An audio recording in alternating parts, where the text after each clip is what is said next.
lo que él está diciendo. Tiene que ver con su función como rey, no con su experiencia personal.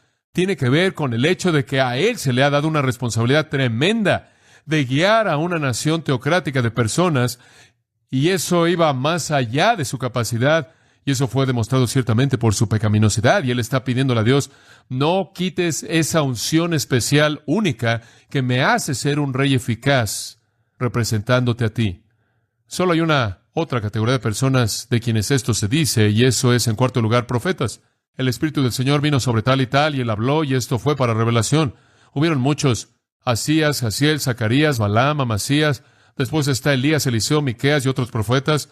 Dice de ellos que el Espíritu Santo vino sobre ellos. ¿Por qué?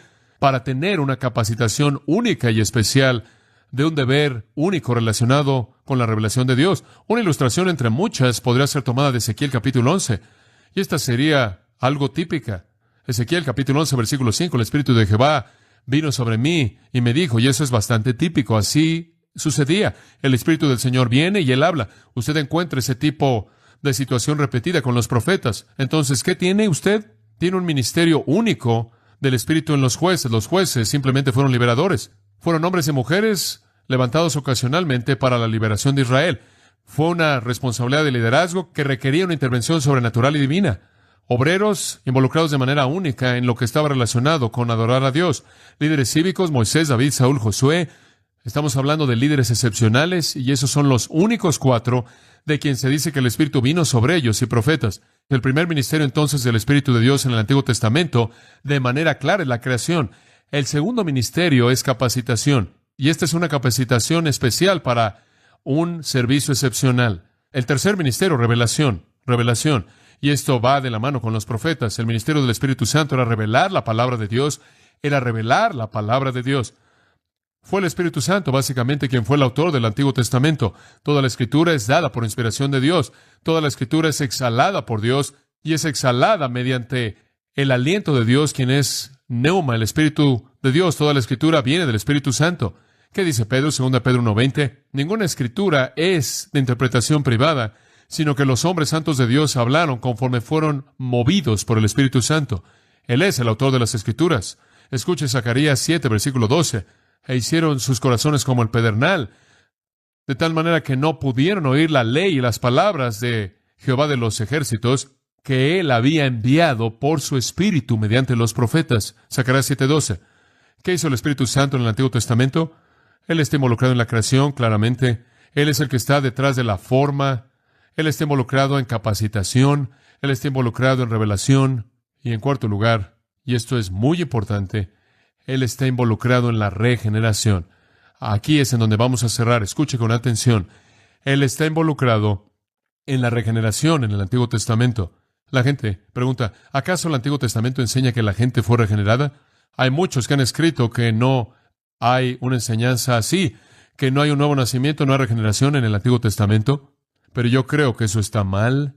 Yo creo que el Espíritu es un Espíritu que da vida, y que el poder del Espíritu Santo operaba a favor del nuevo pacto que todavía no había sido cumplido en las vidas de creyentes del Antiguo Testamento, de tal manera que de hecho nacieron de nuevo, de hecho fueron regenerados, de hecho fueron renovados, transformados, hubo una metamorfosis en ellos, y no debemos enseñar que no hubo regeneración en el Antiguo Testamento. Ahora, antes de la regeneración, ¿qué es lo que el Espíritu Santo hace? ¿Qué es lo que Él hace? Si escuchamos al Nuevo Testamento, Juan 16, Jesús dice, el Espíritu convencerá al mundo de pecado. ¿Es eso nuevo? ¿Acaso el Espíritu jamás ha hecho eso? Yo creo que sí. Regresando hasta Génesis capítulo 6, Dios dice, mi Espíritu no luchará siempre con el hombre. El Espíritu de Dios luchando con corazones pecaminosos no es algo que está aislado al Nuevo Testamento.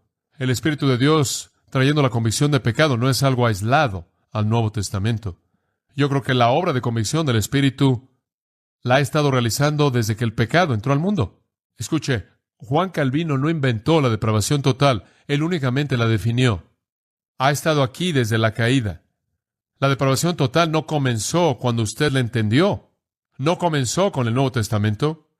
Y una persona que está totalmente depravada, dejada a sí misma, no va a concluir que es culpable. Esa es la obra de convicción del Espíritu de Dios.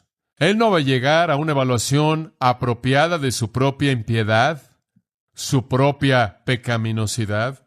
La gente del Antiguo Testamento era tan depravada como la gente en la actualidad.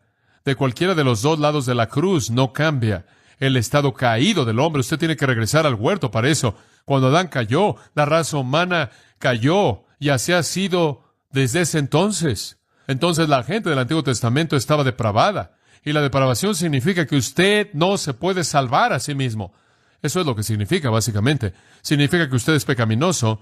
No todo es tan pecaminoso como todo mundo, pero toda persona es pecaminosa, y toda persona está en la misma situación en donde no puede hacer nada acerca de su pecado.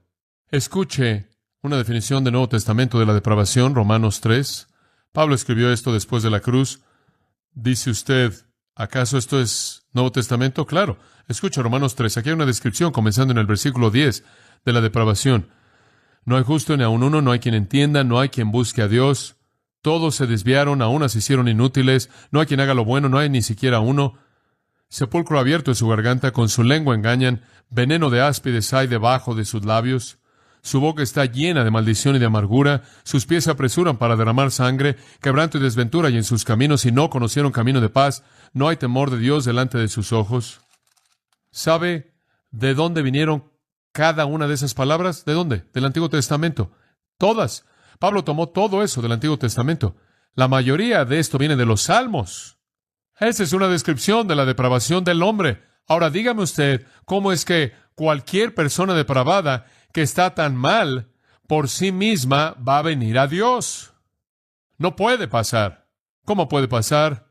Mediante la intervención del Espíritu de Dios.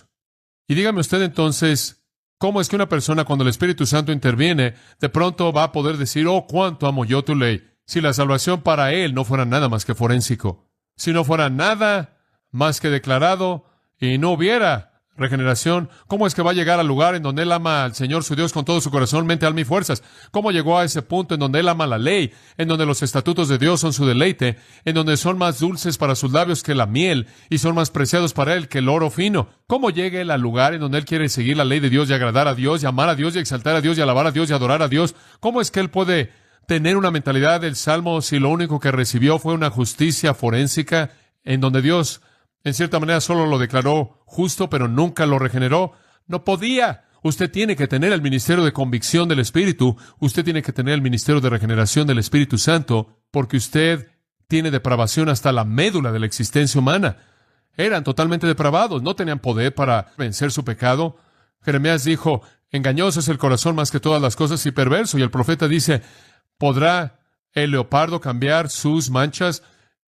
¿Cambiará el etíope ese color oscuro de su piel? Claro que no. No pueden hacer eso. ¿Cómo puede usted explicar a Noé, quien podía ser llamado un hombre justo y perfecto en su generación, si no fuera el Espíritu Santo?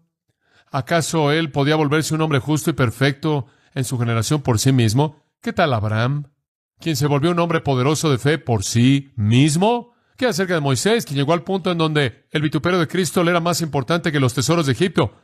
¿Quieres decir que él lo hizo por sí mismo, ese Moisés depravado? ¿O cómo se podía decir de David, que su corazón era perfecto con Jehová su Dios? Primero de Reyes 15:3. Más allá de eso, ¿cómo podía Abraham, en Romanos 4, y Abraham en Gálatas 3, ser el modelo para nuestra fe? ¿Cómo podía él ser el modelo de cómo se ve la fe regenerada si él no era regenerado? No estamos hablando de algo forénsico, alguna cosa declarada, de algo legal. Estamos hablando de realidad aquí. Y Abraham fue un hombre cambiado. ¿Y quién lo cambió? Tuvo que ser el Espíritu de Dios. Después usted va al capítulo 11 de Hebreos y usted lee acerca de todas estas personas. Todas son personas del Antiguo Testamento. Y estas son las personas que nos están probando la validez de una vida de fe. Estas son personas que nos muestran cómo vivir. Y es Abraham, y es Jacob, y Sara, y es Moisés, y son todas esas personas de quien el mundo no era digno, y todas eran personas del Antiguo Testamento. Y hacemos la pregunta, ¿cómo pueden ellos vivir una vida ejemplar de fe? Personas que debemos imitar, si no fueron regeneradas por el Espíritu Santo, tuvieron que haberlo sido. Simplemente porque la teología no es definida de manera plena hasta el Nuevo Testamento, no lo hace menos una realidad. Voy a cerrar con una ilustración. Juan 3. Ahora en Juan 3, y quiero que entienda esto, usted ya pasó de esa parte a la mitad de su Biblia que dice que usted está en el Nuevo Testamento, ya para cuando llega Juan, pero usted todavía no está en el Nuevo Pacto. ¿Está listo para oír eso? Porque Jesús no ha muerto todavía, no ha sido resucitado aún, y el Espíritu Santo no ha venido aún. Entonces lo que usted tiene aquí es una conversación del Antiguo Testamento entre Jesús y un hombre, un gobernante judío llamado Nicodemo. Y los términos de esta conversación no se relacionan con la cruz y la resurrección y la venida del Espíritu Santo en Pentecostés, porque todavía no ha sucedido. Entonces este hombre viene a Jesús en la noche y quiere saber cómo entrar al reino de Dios. Él no está preguntando cómo puede unirse a la iglesia local. Él quiere saber cómo entrar al reino. Y en el versículo 3, Jesús le dijo, de cierto te digo, que el que naciere de nuevo no puede ver el reino de Dios. Tienes que ser transformado. Ahora, ¿acaso esa es alguna verdad del nuevo pacto? No. Esa es una respuesta estándar para un judío viviendo antes de la cruz acerca de lo que sucede si usted va a entrar al reino. Usted tiene que ser regenerado. Usted tiene que ser transformado. De lo contrario, no va a ver el reino de Dios. No es solo para personas que tienen una justicia declarada, es para personas que han sido regeneradas, que tienen un principio de vida nueva en ellos. Nicodemo le dijo, ¿cómo puede un hombre nacer siendo viejo? ¿Puede acaso entrar por segunda vez en el vientre de su madre y nacer? Ahora, antes de que usted juzgue erróneamente a Nicodemo y piense, ¿qué cosa tan torpe decir? Él no está diciendo eso. Digo, este es un hombre brillante, este es un hombre muy inteligente. Lo que él está preguntando es, estoy tan metido en el camino de la religión ahora que, ¿cómo voy a comenzar con esto otra vez? ¿Qué estás diciendo? Como puede ver, para ellos la religión era una vida entera de alcanzar la justicia. ¿Entiende eso? Simplemente como Pablo. Y él está diciendo, ¿qué? Ya estoy tan lejos, tan avanzado en este asunto, y he acumulado mi lista de cosas como Pablo, que está en la columna de ganancia. ¿Cómo voy a comenzar con esto otra vez? Y respondió Jesús, mira, de cierto te digo que el que no naciere de agua y del Espíritu no puede entrar en el reino de Dios. Y el agua y el Espíritu viene de Ezequiel 36, en donde en el nuevo pacto, en la salvación que Dios va a proveer a través de Cristo en el nuevo pacto, que fue aplicada, claro, a los santos en el antiguo, allá hay una limpieza, hay un lavamiento, y a eso se refiere el agua, y allí está una obra del Espíritu Santo. Él dice, mira, no vas a entrar al reino fuera del Espíritu. Versículo 6, lo que es nacido de la carne, carne es, y lo que es nacido del Espíritu, Espíritu es. Y si tú continúas acumulando las cosas carnales, acumulando la justicia carnal, es simplemente más y más carne. El reino espiritual depende del Espíritu de Dios. Lo que es nacido del Espíritu, Espíritu es. No te maravilles de que te dije, os es necesario nacer de nuevo. El viento sopla de donde quiere y oye su sonido, mas ni sabes de dónde viene ni a dónde va. Así es todo aquel que es nacido del Espíritu. Esto es algo que no puedes ver, esto es algo espiritual. Ahora, ahí hay un retrato maravilloso de cómo testificaban en el Antiguo Testamento, decirle a un hombre que necesitaba ser purificado de sus pecados y regenerado por el Espíritu Santo. Eso es conversión del Antiguo Testamento. Eso es lo que es. La evidencia es que el Espíritu Santo convence. El Espíritu de Dios forza al pecador a ver su pecado.